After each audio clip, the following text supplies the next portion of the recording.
Hi, it's Rich Hoffman here. You can get all the normal stuff off the regular news and all the podcasts that are out there, and various avenues of media, new media that talk about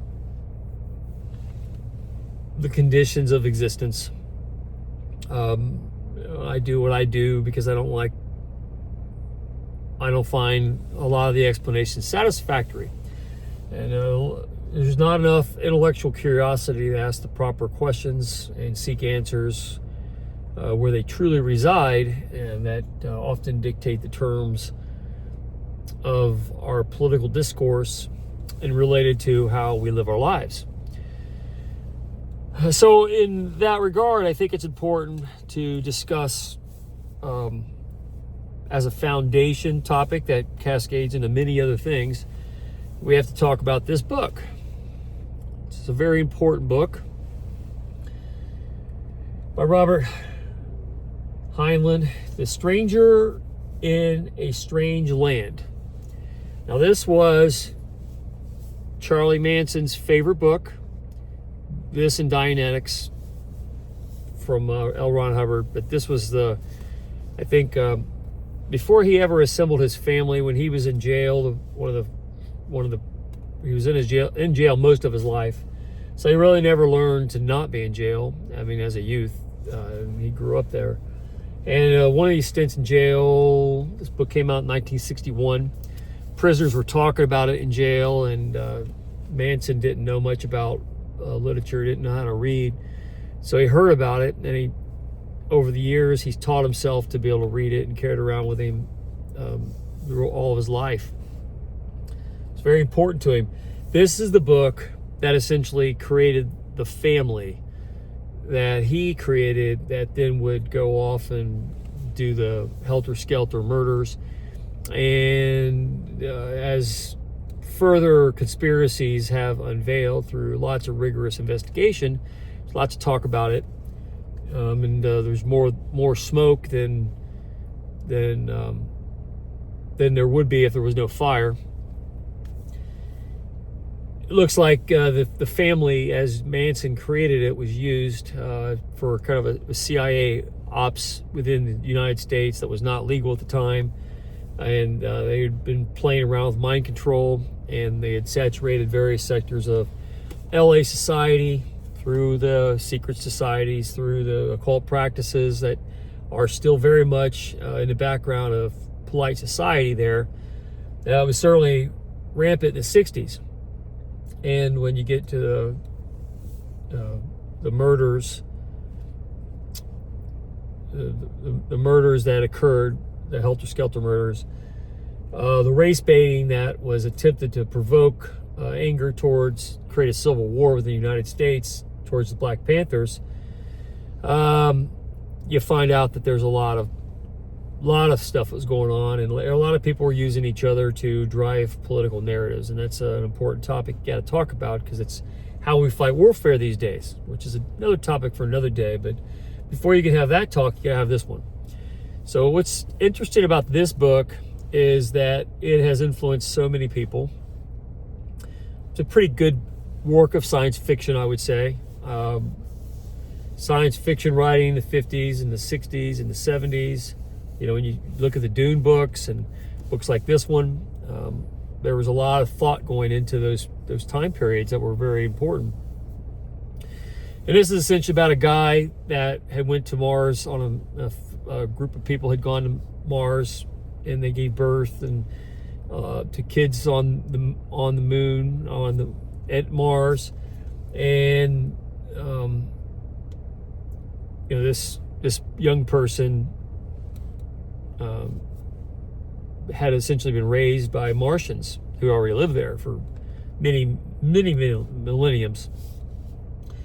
And for whatever reason, he got sent back to Earth to, be with people of his biological own kind, but in his mind, he was essentially Martian. And that involved telepathy and all kinds of Martian values that are foreign to Americans.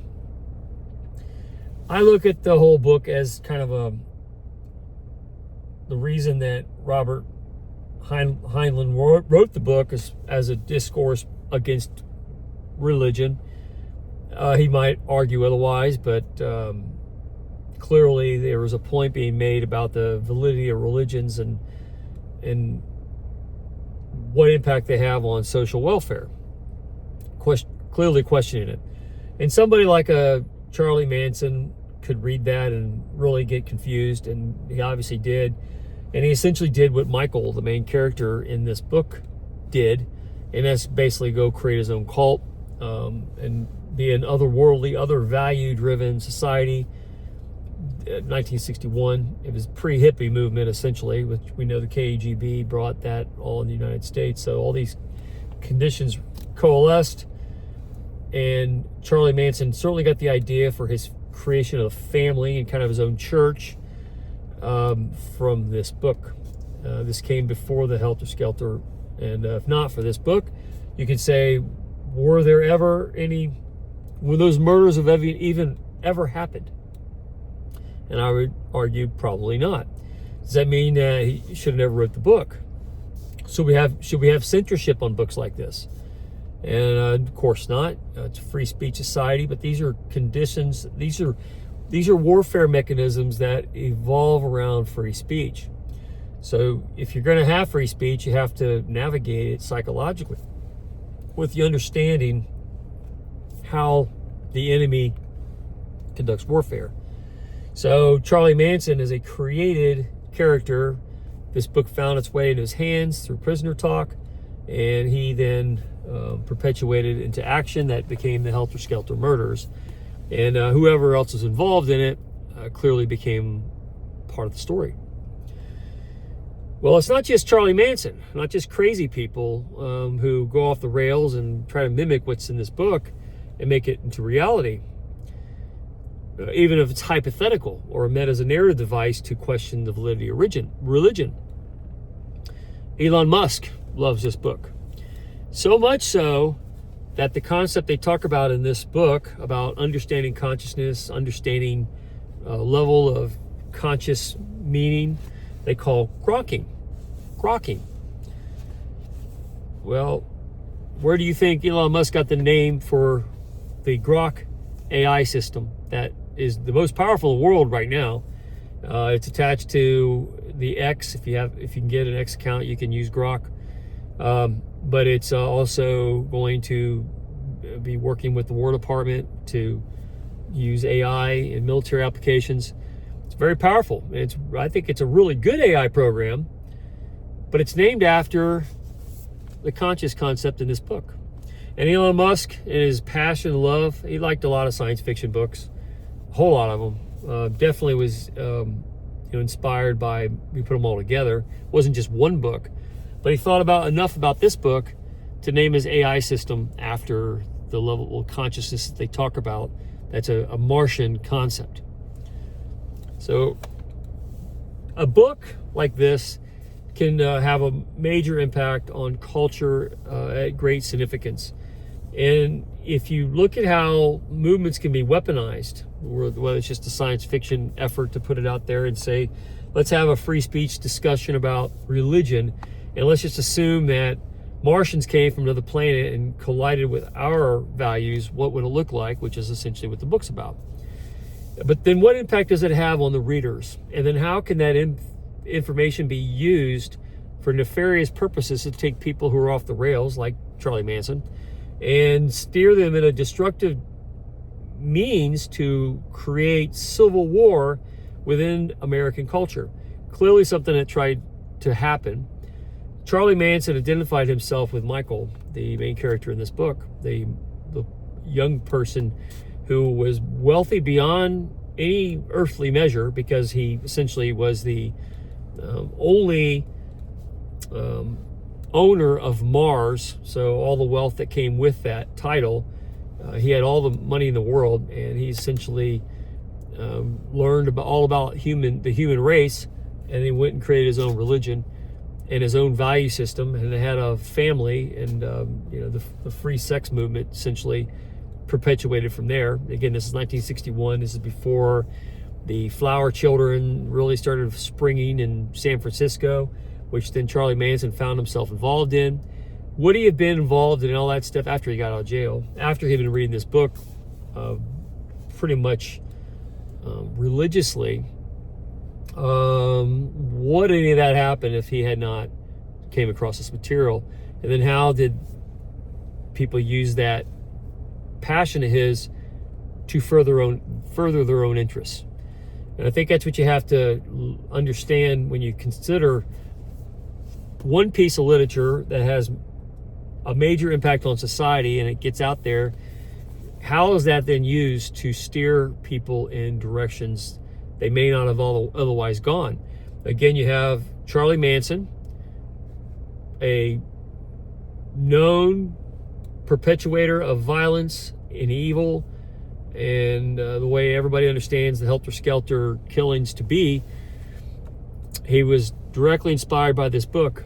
And then it's not just some radical case, but you have probably, arguably, the most influential person in the world right now, Elon Musk, who also happens to be the richest person in the world, like Michael. And he wants to go back to Mars. Elon Musk wants to go back to Mars. And he names the most powerful AI system that there is currently, Grok, after the concepts in this book. And how does that shape our society? I find it infinitely fascinating. Not that Elon Musk and Charlie Manson are one and the same, but what they share in common is this book. And as I am going through it now, knowing what I know now, and reading how a random piece of fiction might an author sits down and writes these things and offers it as art to get people to think about some concept that's important to them. But then why do some of them pieces of art then get major social traction? And is that part of a larger device to instigate society in a particular direction that shapes it in ways that bring people's minds into focus on what those topics are, and are those topics pure?